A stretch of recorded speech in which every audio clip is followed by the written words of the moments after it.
yeyo dutangiye episode ya gatandatu Back Star Crossed imucikwe ndetse mugenzi twabonye byinshi hari abigometse badashaka mugenzi inzira y'amahoro ari mugenzi usanga ni tricks ntabwo ari babonye mugenzi ndetse mugenzi bo Red Hawk bo mugenzi bambara amaje bati ntago twavanga abana b'abantu n'abana b'ibintu mugeze wazo bose ngo ugeze ba Ethan n'ibivejuru ndetse rwose ngo ntago bo n'ibivejuru bakwivanga Imana bahaye isi isari yabo bonyine nta mpamvu yo kuzana kindi kiveho rwose hakurya ngo babane isi ni abantu mugenzi bonyine nta mpamvu yashimaniza mugenzi kuvanga na Etrians bo babyanze ese bazahuza katurebe ndetse mugenzi madamazira Gloria Garcia we rwose yavumbuye aho Elgida iherereye ndetse umwana yamuhungishije umwana abyanye na Nox gusa mugenzi angaho intambara yakataje ndetse rwose Drake we mugenzi mu trucks yamara amatati rwose ngombe rwane turambiwe gwa teka twinginga abantu ngo baduhe aho kuba tubane barabyanze kuneza rero gatushaka rwose kunabi nta kundi kama mbaya ni mbaya 10 years ago our ship crash landed on Earth mugenzo ni ncamake turatangiye mugenzi ndakeka makire mu ncamake z'ibyabaye byose muri episode ya gatanu yashize mugenzi episode ya gatandatu ndetse aracyari junior da premium mwumva yingine visual base kugezaho yaya katangire mugenzi Star Crossed ati nitwa Romani years ago our ship crash landed on Earth imyaka 10 nibwo gose cyo cyaparisanga ku isi yanjye parika nabi came here seeking refuge twaje anga dushaka ubuhungiro we came here seeking for refugee the humans thought that it was ariko abo ku isi babyise uguterwa ndetse byateje intambara hagati yacu nabo uwo munsi abaye kurwana no kurebuka kwa benshi bahapfiriye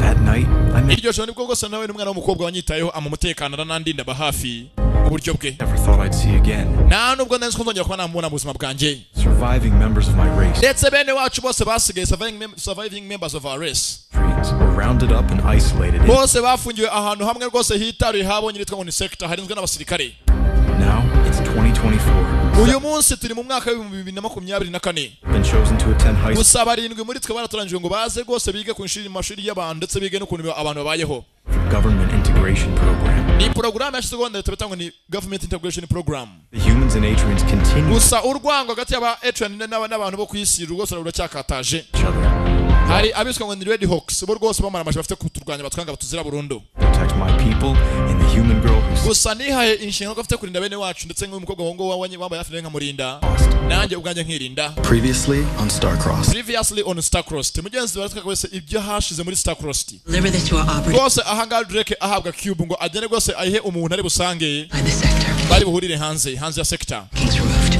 ndetse rwose ngo uriwe iyi cube ameze nk'abantu basanzwe nubwo afite byamarika ku masura y'imyezi bya Max rwose nk'ibyo tatuwaje Been watching you and Taylor do your little dance for weeks now and kuba waryamanye na Taylor wakoze amakosa iguze uzi ijyano uri buhabwe ba tracks bamenye ko waryamanye n'umuntu usanzwe you were actually gonna go through with it uzi ibihano biba ko bingana ndetse mugenzi rwose twabonye ahangaha mugenzi umusore mutoya Grayson abwiza ukuri Emily ati ababyeyi banjye bakorana na ba Red Hawks ndetse bapfushije umwana wabo wari imfura mukuru wanjye ni mpamvu bazira ko biba Atrians You don't think your parents will order ndashaka ko ntabwo ufite guteka uzira ibyo ababyeyi bawe bakora attack, do you? No way.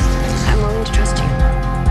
ndetse rwose nyazanga Emily yo rwose yamaramaje mu kwizera Grayson ko nta kibazo cye ari inshuti nziza gusa mugenzi Roman aracyafuha ndetse rwose mugenzi nawe arakunda dutangiye episode ya gatandatu bakise kwa kundi ngo iki Star Crossed The market it's just past the east. ndetse rwose anga myotanye gusa myiza ku ruhande hari abashinzwe umutekano bari mu kazi Park the van here and then we can exit off. bamwe mugenzi ba SEU It's perfect timing. bashinzwe mugenzi umutekano muri sector enforcement unit niko mugenzi babita SEU hari mugenzi waje guhaba mugenzi hafi yabo ni Nusa ni Zoe ndetse mugenzi Zoe ni umwe mugenzi muri ba Atrians ndetse rwose we rwose ni ari no munagondwa biste ngo ni Nusa Drugs yigomeke Your little girl. koga muto givanga agenda njya hehe aje kwiyenza timugenza mugenzi ni Zoe Atrian freaks that you're so fond of. You know, if you're not careful, you might just blow yourselves up. Emo titana ubwo sana nushokaje kwa aturika mu gihe gwanyu guturika You start talking. bivuga byinshi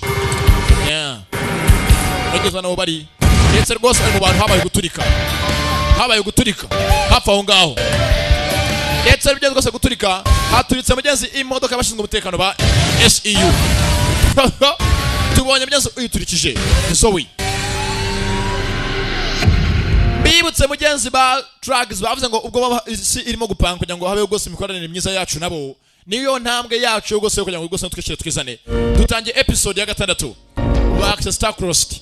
Hari mugenzi ahaturitse ndetse rwose mugenzi uhatuje ni Zoe byo gusa ku ruhande hari rwose uri muri sport ni Emery mu cyakare ya rwose muri tiza mu cyakare rwose news.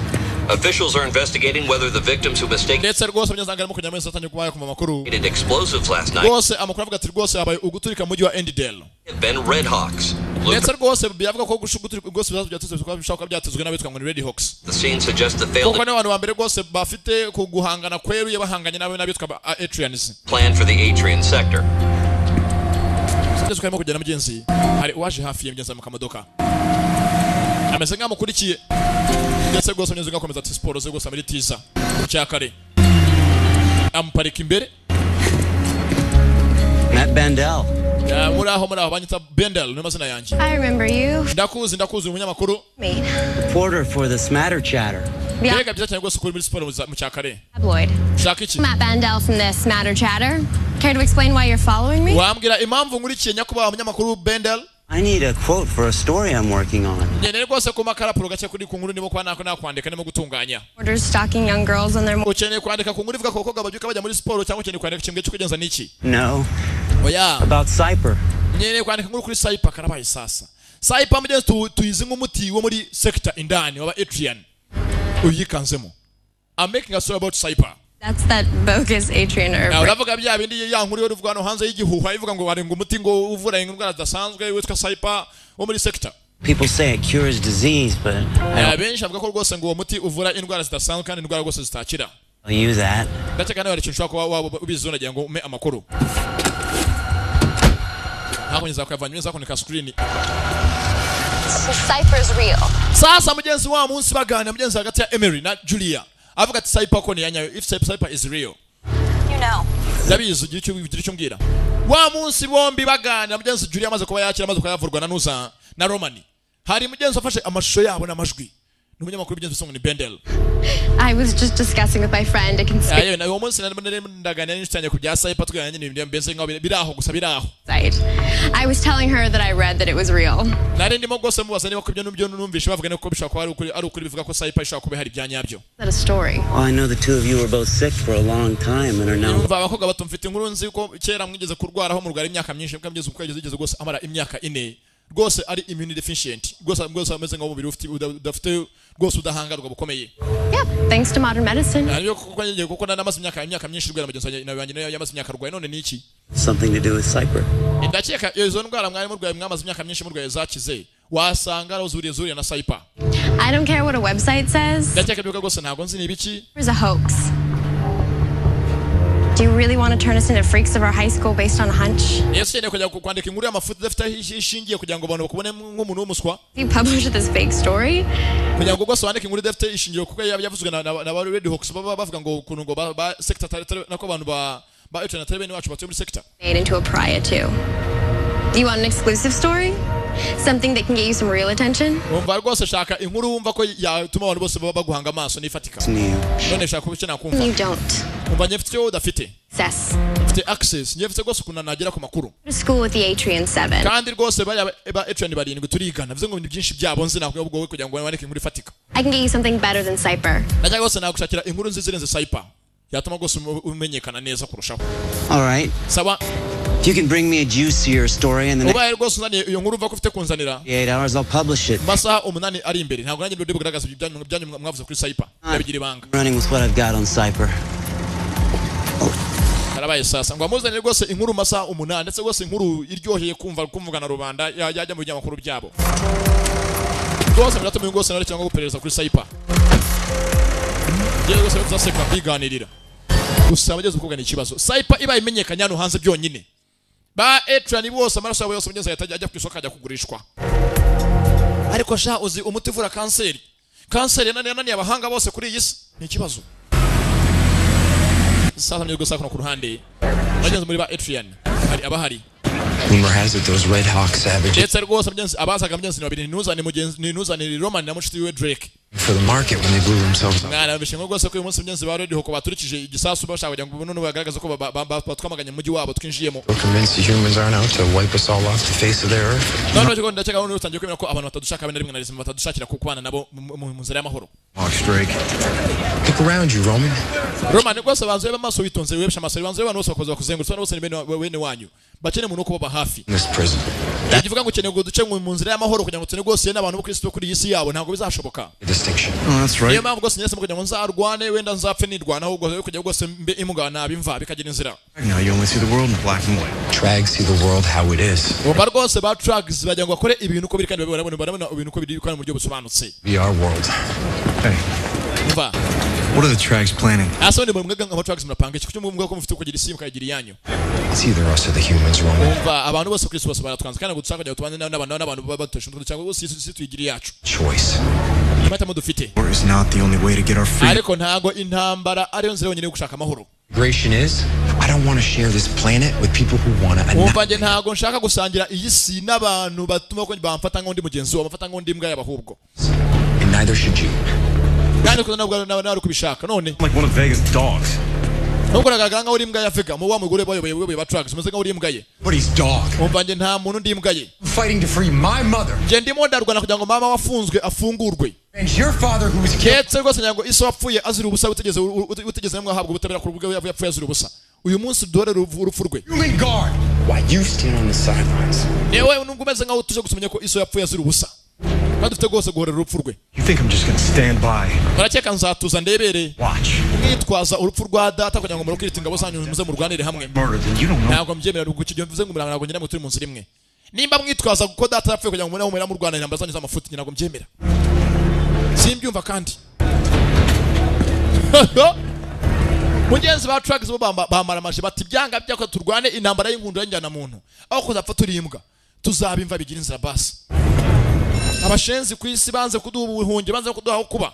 Officials have confirmed that the Red Hawks ndetse rwose unyazanga amakuru amuvuga rwose ko ba Radio Hoko bashaka kuba mugenzi baturikije ibisasu last night's failed attack baturikije rwose ibisasu aho abana bakiba mu mugenzi mbere wa H1 bari bagiye rwose gutemberera. Now the question on everybody's mind today is who are the leaders of this newly named ndetse rwose ngo mugenzi ba Radio Hoko bose batanye mugenzi gufatwa ngaho ari ibyemezo mugenzi ari nagondwa ari ba terrorist organization. Yewe gusa mugenzi ba Radio Hoko bavugwa uyu munsi bayoboye mugeze n'ababyeyi bantuza ba musore mutoya Grayson. Do you know anything about the attack on the sector last night? Ese ngo base ibingibi byabaye ubwo bisasu byatutukaga hafi ya sector. Wafite ikintu biziho? No. Wenda Those Red Hawks must have gone rogue. Ndashaka gose nako yakozwe na ba Radio Hoko yakozwe n'undi muntu ba Radio Hoko. Don't encourage violence to get their message across. Ntabwo rwose ba Radio Hoko bakora ibintu nk'ibyo byo gukabiza. Nubwo bigomeka bakabakenigaragambya gusa nako bakwica abantu. Tubatega ibisasu. Emery. I don't condone my parents' feelings about the Atrians, but ntago nanga ko ababyeyi banje banga ba Atrian kuko babazira. And there's still some good left in them. Ariko rwose ntago bino byo babikora ntabwo babikoze. Like their charity ball. About that, I don't think it's a good idea for me to go. Or the Atrians. How can you even be sure it's going to be safe? Ndashaka rwose nanjye nganje ntago kujya mbere ba Atrian nubwo nabyanze nanze kujya mbere ngo rwose naka imbaza za data nabiswe wenda nawe bako bimeze. And he's considering running for Congress. I promise you, tomorrow night's only controversy will involve the words crab and dip. Ndetse rwose umusore muto mugenzi wangu gusa Grace nagaragaza ko rwose ababyeyi nubwo biriya byo rwose byabaye atari babikoze nubwo wenda banga ba Atrian ariko mugenzi ntago bajya gutega ibisasu ngo bigomeke bageze hariya. It really mean a lot to me to have you by my side. Ndetse mbye gose kwaranga mugenzi wacu mugenzi mushite Julia. Sasa mugenzi umukobwa hari rwose umunyamakuru waje avuga ati ngiye gutangaza inkuru kuri Cyper. I'll let you know. Nacho rwose ndaza kwangubya igihe turi bonanire baye. Geze gacaho. Sasa rwose nizanga ruhari. Mugeze ni Drake. Na wa mukobwa mugenzi Zoe mwene wabo gusa mugenzi we mu bantu rwose yisanzura utazwi ko ari mwe muri ba Atrian. I need you to give Vega ASAP. Rwose mfite amakuru nyango ujyanire Vega mfite message nyango ubutumwa ngereza kwa Vega. Messenger boy now. Abongo mwamanyanga ndi intumwa yanyu yo gutuma. I think you'll really enjoy delivering. Rwose ngufitiye inkuru nziza kugira ngo Drake ujyanire nyoko busha Vega. Aramwongorera. Grayson's parents. Bichi, ababyeyi ba Grayson's parents. Ababyeyi ba Grayson. I used to think that Grayson was kind of vanilla. ndakeka mbere yose mwari muzi ngo Grayson ni umuntu mwiza wo kwizera gusa siko bimeze. Now I see it's all a part of his game. Bino no kwinsho birakabije. I gotta respect that. I've got my cover. He's got his. But how do you know his parents are the leaders? Nibwo tamenye ko ababyeyi ba Grayson nibo bayobozi. Because biragaragara. Two idiot red hawks squeal like little piggies. Ndetse rwose banze kugira ngo bajyagaragara ko aribo bayoboye ba Red Hawks. So nabimenye. That was you? You're welcome. Alright, I'll give Vega the message. Nacho rwose ndaha Vega ubwo butumwa. Good work on the fetal pig dissection. Your incisions were very precise. Ndetse rwose neza ngo sabaje mugeze milimetero so bavuga rwose mukobwa mutuze kuza gushaka. Are you rwose munsi ngufite akazi waza kumfasha. Good, I'll see you there. Yenze ni ku ishuri. You're actually gonna go to that thing? Yep, and so are you. As soon as you talk to Vega, you're gonna meet me at the bar and give me her instructions. Ati rwose ugenda ujya kwambaza amazera Vega afite ibyo ari gutuma ukundi mu tuzugura mu kabari dufite akazi nijoro. Get yourself a government issued tux. Kanya rwose ndekera agiye. Yenze ni so. Samye kozo yakaje rwose anga ari mu shito byenze teyira. Ndetse rwose byenze teyira twabonye byenze ameze nka rwose akuyikundira cya Drake. Na wa munsi rwose yapangiye Drake amasogisi turabyibuka. What's the deal with you and Drake? Oba ndiko nshaka kumaze wavugana gace na Drake. There is no deal with me and Drake. Hako nacho ndupanga twaganaga bisanzwe. I just saw you two talking. Nabonaga mugana imeze nko rwose murimo kongorerana hafi y'amatwi ngiye byambabazaga. The bug together on Saturday. Ndetse na munsi rwose turi mu munsi turi mu kirori muri party wa mwarasohokanye mujyana hanze. Where did you go? Okay. Mwagiye he nabonye musohokana muhita mugenda sinamenya mugene he. He asked me to give him a ride to Edendale and I felt bad for him. Yana mwache rwose ngo mutembereze muri mujyi wa Edendale nta kintu rwose kintu byo gusa mutembereje hanze mujyi wa Edendale. Nta kindi. If you don't want me to hang out with him, I won't. I know that you really like him. Ndabizi rwose ko mukunda kandi mumva rwose udashaka kungumana nawe kuko mukunda ndabireka ndabikora rwose nabikora ku bwawe. The momentary lapse in judgment I can only attribute to a hormonal shift and or sheer boredom. But if you wanted to go with Drake, then why don't? Honestly, the whole interspecies thing really grosses me out. Ati rwose tera ndaceka wibeshe rwose ntago umusore we namukunda mugira ikibazo. Talk later? Yeah. Baje tena tunyuze tubasi rwose tunyuze na kibazo. Yesu nyeze rwose kanu kakunze ndetse rwose mugeze kikundiye Taylor. Sasa nako mugeze kikundiye Drake misasa mugeze kuno ku ruhande mugeze kwa Julia. Roman saved me with Cyper. Roman era n'abakoresha Cyper. When finds out I'm back to a life of tubes. Sasa rwose biza kumari banga katajoni muri wongeye kwanyagize undi muntu wese ubimenya byatuma rwose Roman yuzuma bwo bijya mu byago. Being studied like a lab rat along with the Atrians. Ndetse rwose byatuma Atrians bose bamera nkaho ari rwose ibikoresho by'abaganga kugira ngo bashake umuti uvura indwara zitandukanye. You're my best friend. Umva Julia urabizi rwose inshuti yanjye magara. I'll never let that happen. Nanjye rwose ntabwo natuma bibaho. What are we gonna do? None nakora iki? Kumva umunyamakuru yakataje ngo atangaze inkuru kuri Cyper. I find Bandel another story. Nabwiye Bandel uriya munyamakuru Bandel. Ngo namshaka rwose indi nkuru namuha yatuma rwose muri Cyper ayibika ntayitangaze. Did I remind you that you're already sitting on a story juicier than Cyper? None ni umubare inkuru yindi wamuha yasimbura inkuru ya Cyper afite kuba yatangaza hanze mu kinyamakuru cye. You know who the leaders of the Red Hawks are. Urabizi uyu munsi abayoboye ba Red Hawks abaribo. Destroy Grayson's family like that. Nako nanjye rwose ntabwo napfa gutangaza inkuru ya Red Hawks gutyo. Mugeze kuko mugeze gupropose ngo bishoboka nimba uriya munyamakuru yagiye mugeze yatangaza inkuru ya Cyper. Mugeze kujya rwose nayitangaze mugeze ashaka rwose indi nkuru bamuhereza mugeze rwose yamushimisha kandi rwose inkuru mugeze yamushimisha yatuma rwose nayitangaze ikaryohera abantu bose ni inkuru mugeze kuri Red Hawks kandi mugeze rwose mugeze ba Red Hawks n'ababyeyi ba Grayson. As his parents' beliefs are, I don't know if they've done anything wrong. Rwose ntabwo nzi ikintu akora mbikoze byatuma rwose Grayson tukangana. You heard the news report. The Red Hawks just graduated from a hate group to a terrorist organization. Ariko somisha makuru uyu munsi.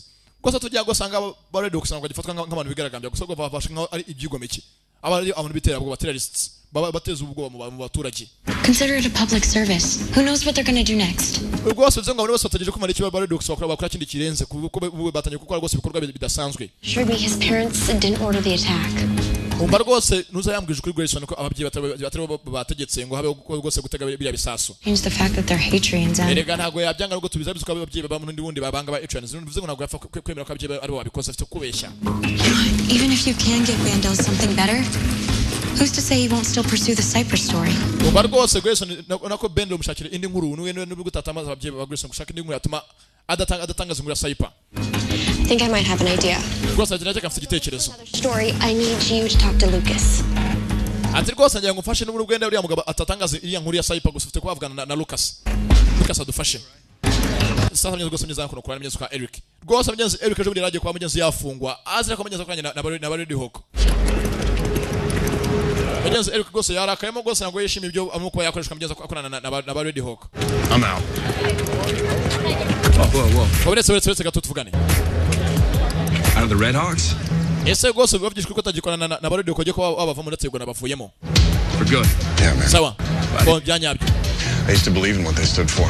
Gambere nari ko gose Red Hawks bameze ngo barwana ibintu bifatika. Last night, akijoro ryashize ibyo wakoze gose ntibyandenze. You arrested and almost thrown in jail. Je uzi gufungwa nzira amafuti y'abantu bakoze amafuti nyareba ntabwo gose nabyihanganira. I signed up for.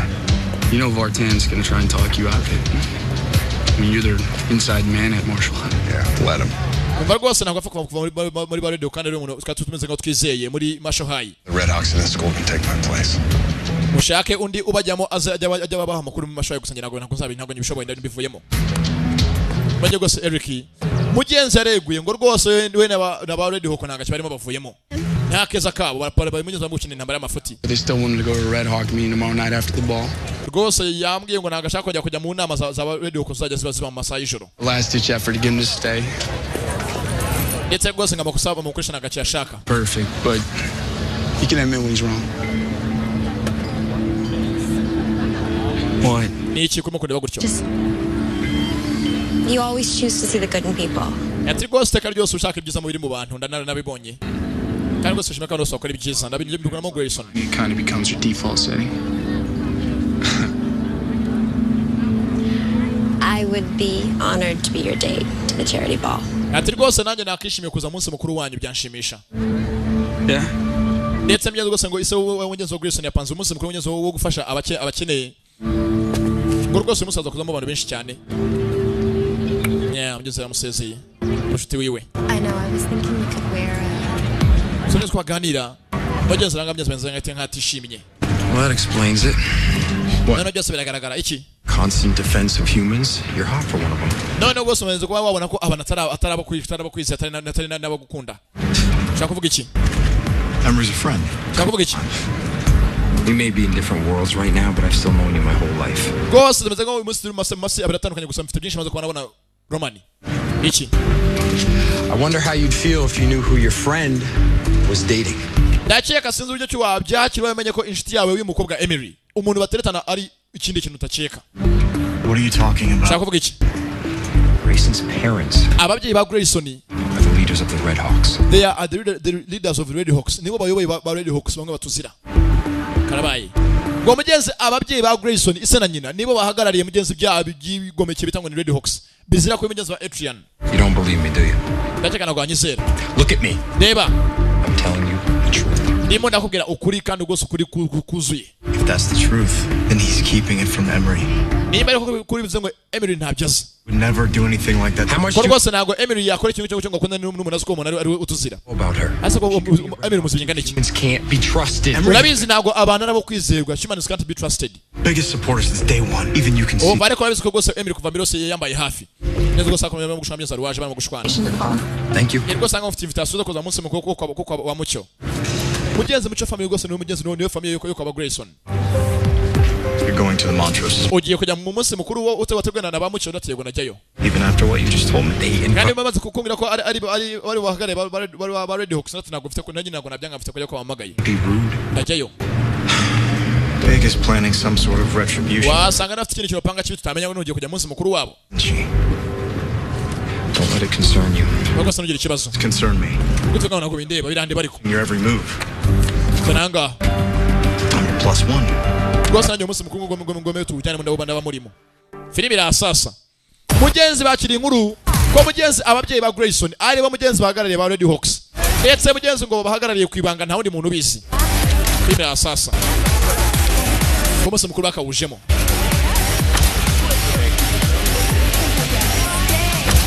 Yeah. Senator Marshall has one of the top athletic programs in the ndetse rwose mugenzi umugabo kuranga mugenzi Isa wa Grayson rwose aganira nga hano na senateri waje mugenzi umunsi mukuru wiwe that it stays that way. Just 1 second, Senator. Ndetse gatoya ndetse arabaje mugenzi ni bandi ba Adrian babiri Councilman Montrose ndetse byazo rwose ni Roman na Drake muraho bamenye ko mugenzi uyu mugabo ari mugenzi uyoboye ba Red Hawk wabazira kubi we n'umugore we. Yes, of course. Your sister swam with our son. Ati rwose musemutse nakuzi Roman rwose mushiki wawe yagiye muri swimming pool n'umuhungu wanje Grayson. I was just trying to convince Senator Fatora here to open that thick wall. Is to make a donation to the Marshal.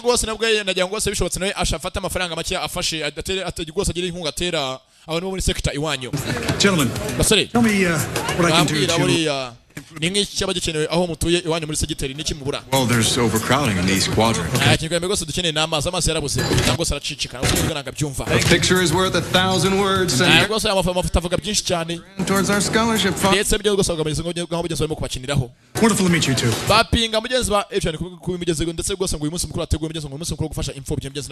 Comfortable. We're thrilled to have you in our home.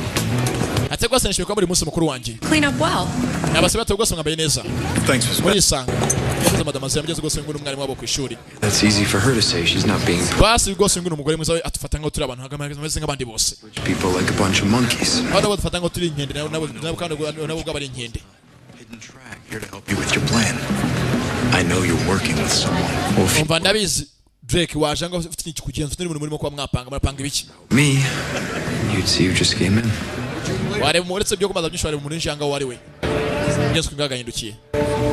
Mugenzi aruwaje ndetse rwose mugenzi waje yambaye neza rwose mugenzi ni ka Emery umugenzi ke Emery nuzaramukunda Romani mugenzi avuga byinshi sasa njye rwose ko nuza kamwe mugenzi mama Grayson aramweje mugenzi umukobwa aramwegera Emery, it's so wonderful to see you. rwose Emery twishimiye kubona mu muryango wacu kaza neza rwose ngakora gutembereza mu rugo rwacu mugenzi mugora mugezaho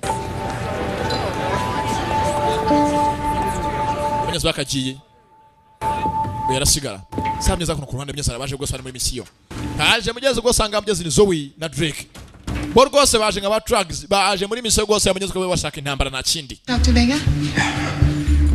bavuganye na Vega no tuvigara ko yampaye ahanga Vega wants us to kidnap Grayson Montrose. ndetse rwose yamwe ngo dufite gushimira rwose Grayson Montrose twamujyana Grayson mucyo And bring him to an abandoned warehouse off a highway. ndetse rwose ngo tujya rwose ahantu muri cyawe house kimeze ngo kiri abandoned kitarimo abantu You know where that is?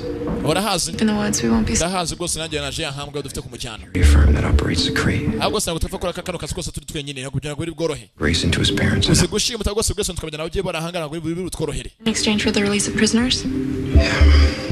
Tell me that one of them is my dad. ndetse byo rwose ngo bapanze ngo mugenzi bashimuta Grayson rwose mugenzi baratuma ababyeyi ba Grayson bari kura mugenzi imfungwa bene wabo bafunze ndetse rwose ngavuga ati imfungwa zirimo se mbwira amazina yabari nk'izinota arimo na mama mugenzi ari ba Etron bafunzwe ngo mugenzi niba bashimuta mugenzi umwana wisa ngo ni Grayson birata mugenzi rwose ababyeyi bari kurwa babo All this work pretending to be someone else that's finally getting rewarded.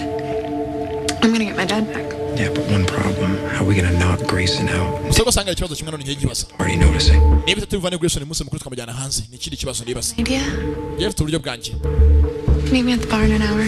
twaje gurira mu kabari mu isaha imwe meet me at the bar in an hour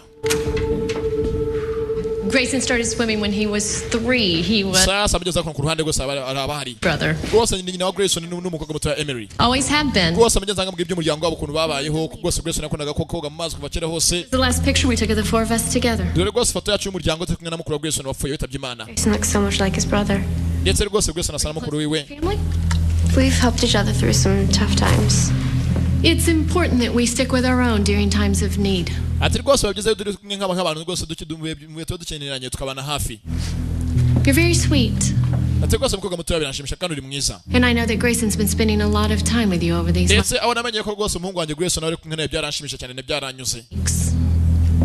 I'm happy. He's rwose ndishimye special. rwose umwana wanjye yahisemo Kind, neza honest, who shares our family values. ndetse rwose yarambwe ngo azadufasha kugira ngo ngere ku muryango wanyu ibyiza by'umuryango wacu Actually, you and I... Miss Montrose? ya madamaze Senator Fatora would like to grab a word with you later tonight to discuss the children's health. rwose senateri yaravye ngo akeneye kuba yashaka kuba yaganira namwe mu bijyanye byo gufasha imfubyi z'abana hano hanze y'umujyi wacu That won't work, remember? I ibyo have... ntabwo birushoboke uko mfite inama I'll see if I can grab him now. wenda rwose nakaza bwo senateri yihangana gushana ko mureka ko mfite kujya mu nama sasa mugenzi yarabyumvishe mugenzi ngo uyu mugore afite inama muri iri joro kandi mugenzi aziko uyu mugore wewe ba Red Hawk mugenzi yagasohotse sasa kuno ku ruhande yabwiye mugenzi umunyamakuru Bendel ngo ndakuzanira indi nkuru rwose bitume uyu nkuru ya Saipa uyireka Mary Whitehill. What are you doing? bite mukobwa Whitehill I'm working the party for the smatter chatter.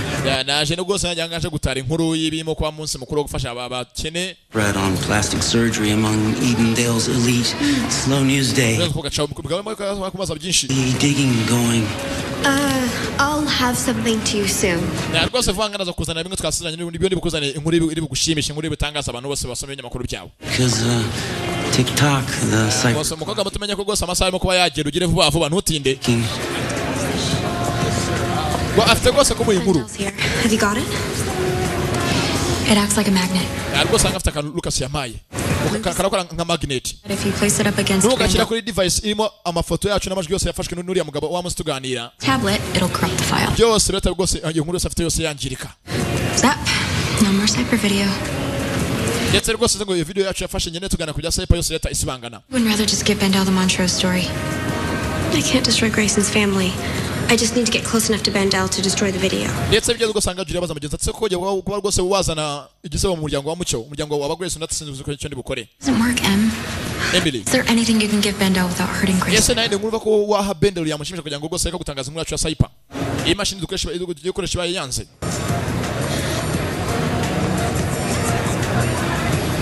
Grayson told me Eric's going to a Red Hawk meeting later. Grayson yambwiye ngo rwose ngo Eric nganze kujya mu nama ya ba Red Hawk. Bendel is able to catch them. Kandi rwose Bendel bivuze ngo avumbuye ko hari inama ya ba Red Hawk iba amasaha y'ijoro yabyatse ngo reka gutangaza inkuru yacu dufite. Attack on video, then that could be a huge exclusive. Ngo rwose byabe dufashe cyane nge nawe kugira rwose inkuru yacu tukavuza kuri cyber itajya agaragara.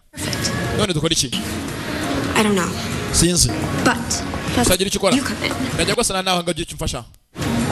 You want me to find out from Eric? Ukina ko njye ngene nagose nkavana amakuru muri Eric inama iri bubere. He'll never talk to me. Nagaje nagwe Eric yamvugisha. Punches things like all the time, and he doesn't even know me. Hako bisukana nje rwose Eric ntaganze nakuru najya kumvanamo inkuru ngutyo ngo apfe ko yima yaho ari bubere inama. Kandi inama mve ko nabwo atari wijemo. You'll figure something out, but go. Kandi bikoresha kintu kugira ngo rwose mvanemo amakuru aduye iyo nkuru. Mugenzi ngo bakeneye bamenye aho inama ya Red Hawk iri bubere. Niba mugenzi iyo inama ibaye gose baramugenzi wa munyamakuru inkuru ko inama iri bubere agiyeyo. Basa nabonye gose inkuru byatumenye inkuru yabo ya video yafashe bavuga kuri cyber atayitangaza. Gose gira ikintu kwa nyine gikora ngo umuntu mukuru gose umuterete muvane inkuru. Ndetse byo gose umunsi mukuru abantu benshi. Ngeze gusanga myanzo arazaga myanzo Taylor. Gose umwe ukunda Drake. Ngeze nagakora mugeze gose kikundeye gose Drake cyabogare. Gusa mugenzi Drake arangare kuri misiyo mu isaha imwe. We na Zoe bamugenzi bafite akazi. Bapanze gushimita Grayson umwana mugenzi wo muri bamucyo family. Bamwe mugenzi bakora na ba Red Hawk. Ubwo mugenzi gose tera ya Kadisi ni mwiza. Ubwo mugenzi arakabisha aragasaze gusa mugenzi nakana keza. Ntabwo mugenzi kamuciyeho.